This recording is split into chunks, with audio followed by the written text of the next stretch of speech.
Welcome to Notes About Notes, a podcast exploring perfume's practical, social, political, cultural, and commercial walks of life. We look at what these mean for you and other perfume lovers. Today's blog post is titled, "Should Kids Wear Perfume?" Perfumes are being increasingly marketed to children, in an era where trends and communication are global yet very easily hidden from parents. Some parents and experts have concerns about whether children should wear perfume, questioning the impact on child safety and development. Others dispute these claims, touting the merits of perfume for social and mental health. This blog will explore the nuances of both arguments, offering practical steps to achieve a middle ground. Why do kids wear perfume? Kids wear perfume for a wide range of social and personal reasons. Just like adults, children and teens have complex thoughts and social systems too. Some of the reasons kids wear perfume include identity affirmation and personal expression. Perfume is a way for us to express and feel confident in who we are. Perfume discovery is also an extremely personal journey. Since so much of our childhoods are formative in becoming who we are and experiencing new things, it is natural for kids to be curious about perfume. Social bonding and mental well-being. As kids move from early to late childhood, approval generally shifts from the parental unit to peers and external influences. Children and teens use brands in identity construction, and perfumes come in a wide range of styles and aesthetics that appeal to different social groups. Children within an in-group may seek a popular perfume brand to maintain social status and cohesion within that group.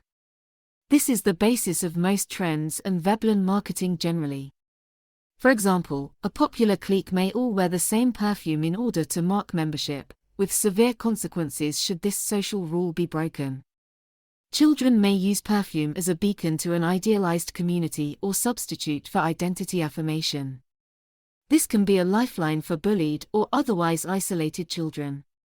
For example, a queer inclusive scent may help a child feel less confused about their own gender or orientation. Perfumes with a Yorkshire concept may help foster northern pride and a sense of stability for a child with a peripatetic upbringing. Parental styles and cultural traditions.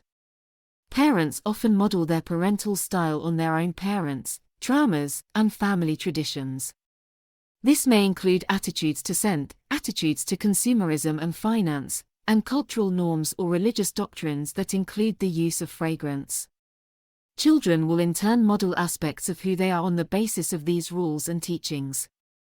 For example, a Muslim or Hindu parent may raise their children with a regard for perfume because this is used to practice the family religion. A rich parent who grew up poor may spoil their child with gifts including perfume, out of fear and resentment of their own impoverished childhood. Body image and personal hygiene. Puberty can make adolescents smell worse, at a time where kids may feel unsure and self-conscious. If, like me, you struggled to breathe in your high school's PE changing room because of all the aerosol, this is why.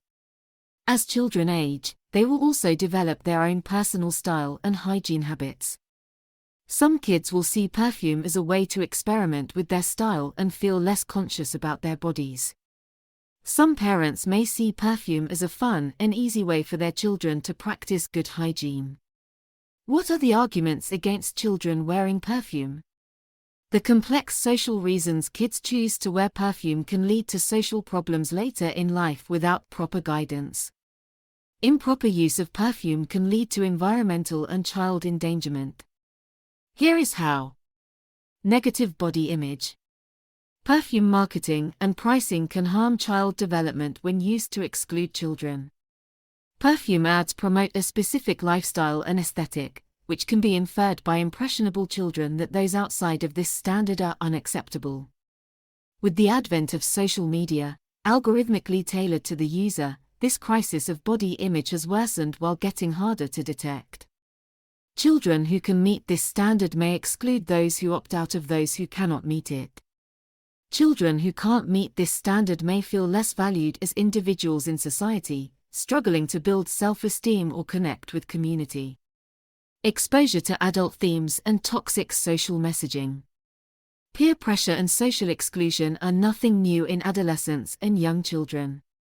However, if perfume's impact on body image is left unchecked, this may damage identity construction and contribute to more serious social divisions in adulthood. Much of perfume marketing is targeted toward adult insecurities and designed to weaponize social inequalities. Children using perfume may internalize these messages before they are able to understand them. For example, a child who was popular in school because they could afford the latest trends may come to see their worth as conditional, primarily valuing themselves and others based on this condition. If unchallenged, this conditional self-esteem can turn outward as well as inward. The child, now an adult, may come to scorn people with less money, bigger bodies, or a lack of interest in style. This might severely restrict the people they are willing to befriend in adulthood and contribute to feelings of loneliness. They may even learn to exercise this bias in positions of power. Chemical impact of perfume on child safety. Perfume can present allergenic, respiratory, and toxicity risks to children. Children's lungs are still developing, so one child's favorite scent may trigger asthma attacks in another. Perfume absorption may cause migraines, brain fog, watery eyes, and skin rashes. Perfume ingestion may lead to poisoning, seizure, or alcohol toxicity. Unsafe and irresponsible use. The perfume industry as a whole doesn't prioritize education for sustainable use or safe disposal. Influencer trend hopping could contribute to landfills and environmental harm without the proper disposal. When learning to use perfume, children and adults alike can take a while to find that a little fragrance can go a long way. Kids won't take the time to apply perfume tactfully, and may lack self-awareness. This can create discomfort in public spaces. Overscenting can even be dangerous in small and confined spaces, presenting risk of fire or respiratory problems. Peer pressure and social media may lead to dangerous stunts that backfire. Allowing your child to wear perfume with care. With so many conflicting arguments around children's use of perfume, it's easy to forget that a compromise can be reached and that this is a dialogue with your child as they grow and change into adults. Here are some simple ways to let your child wear perfume safely. Teach proper perfume etiquette. Parents can emphasize hygiene practices without overemphasizing perfume use can help children develop a balanced approach to self-expression. Teach your child to spray perfume on pulse points, and to spray perfumes and aerosols in a well-ventilated room. Gently educate your child on the consequences of perfume misuse. Limit perfume use by and around your child. In environments where individuals may have sensitivities to fragrance, such as schools or public spaces, respecting fragrance-free zones is essential. Teaching children about consideration for others' sensitivities can help foster empathy and understanding. For parents concerned about the safety of traditional perfume, there are alternative options available. Natural and gentle fragrance alternatives, such as essential oils or perfume oils, may offer a safer option for children who want to experiment with scent. For creative children who enjoy experimenting with scent, DIY perfume projects can offer a safe and educational alternative. By using natural ingredients and parental supervision, children can explore fragrance in a fun and responsible manner. If your child has a perfume allergy or sensitivity and you've agreed they can wear perfume, ensure they use perfume in low concentrations and do patch tests if spraying on the skin. If they have an inhaler, ensure they have one on their person at all times and ideally spares for school, home, and other frequent locations. Talk with your child. It's important your child thinks critically about how and why they wear perfume, so they can wear it both safely and for the right reasons. Establishing clear perfume rules at home can help parents maintain control over their children's fragrance use. By setting guidelines and expectations, parents can ensure that perfume use remains safe and appropriate.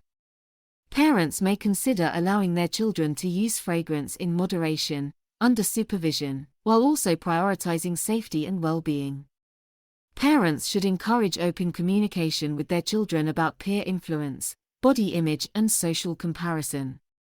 They should help their child build the confidence to make independent decisions. The influence of marketing on children's perfume choices cannot be understated. Advertising strategies targeted at children can shape their perception of perfume and influence their purchasing decisions. Parents must be aware of these tactics and discuss them with their children. Finding the middle ground between expression and safety is key when it comes to children and perfume. Conclusion: whether kids should wear perfume is nuanced and multifaceted. While perfume can be a fun and creative form of self-expression, it's essential for parents to consider the potential risks and implications. By prioritizing safety, setting clear boundaries, and fostering open communication, parents can help their children make informed decisions about fragrance use. Ultimately, it's about finding a balance that allows children to express themselves while ensuring their health and well-being are protected. You can support this podcast by subscribing or leaving a 5-star review. You can support our perfumery at celie-and-couch.co.uk. That's CELIE-and-couch.co.uk. Warm wishes, wherever and whenever you're listening.